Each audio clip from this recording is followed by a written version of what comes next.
So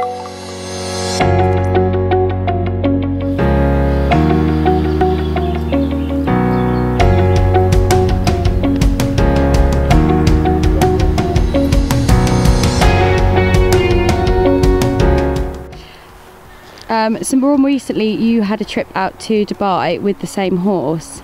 Can you tell us a bit more about that? So last year we took one horse over, we took Prince of Arran over. This year, after enjoying our first stint there, we decided to take 3 over, and generally it was a pretty successful trip. We had 1 winner, we had a second in a Group 2 with a filly, so that was good for her pedigree.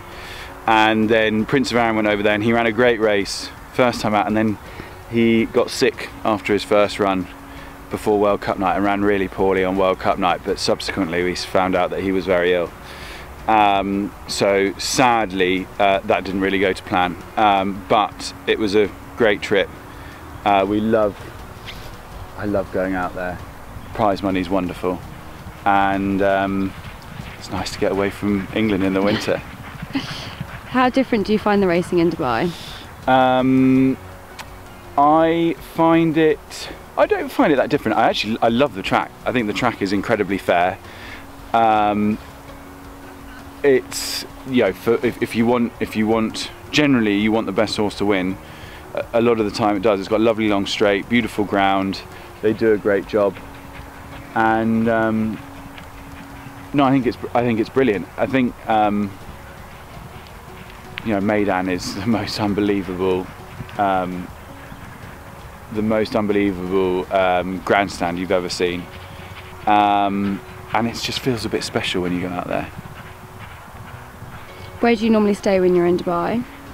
So when I go out on my own, I stay at Meydan because it's easy and because I can go to the track early morning and it's all very simple. When I go out with my wife, we stay somewhere different. So we've stayed at the Westin, which is over by the beach, up by the Palm, and is very nice, not too expensive, got lovely beach, and generally it's just a pretty straightforward, very nice hotel. We also have a couple of times spoiled ourselves and stayed at the One and Only, which is stunning, but I would not recommend that for more than a few days. It's quite expensive. Do you like Dubai as a general, kind of going out, having lots to do there, the whole kind of part of being in there as well? So look, I love Dubai. I've been going there for quite a long time. It has pretty much everything that you could want, especially if you want to go out and just relax. I love going out on holiday, sitting with a book and chilling out. We like food, and the restaurants over there are amazing. I play golf, and the golf courses over there are incredible. And if my wife wants to go shopping, there is mall after mall after mall. So I've loved going out to Dubai for years, and I'm looking forward to my trip out there already. Okay, Hannah.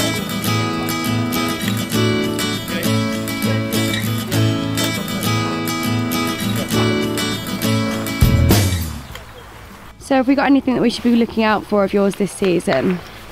Well, firstly, this fella here, he's called King Ottakar.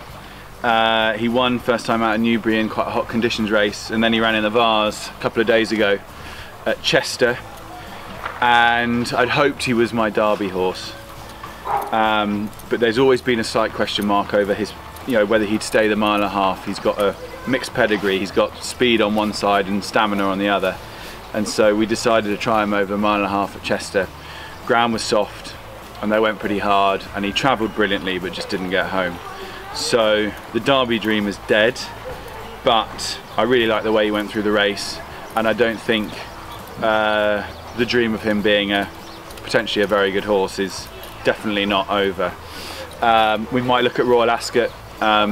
There's a 1.25 mile Group 2 Group 3, sorry, at Royal Ascot for him. And if the ground was to come too quick at Ascot, then he could go to France for a Group 2 over in France at the end of June. And we'll aim for something nice at the end of the year. So he'd be one to look out for. Prince of Arran obviously comes back to the yard today from his holiday. Nice to see him again. He's had a holiday since Dubai. The plan is to go back to Australia with him, and the whole year will be revolved around that. We might take in the Ebor, which is now worth £1 million on the way.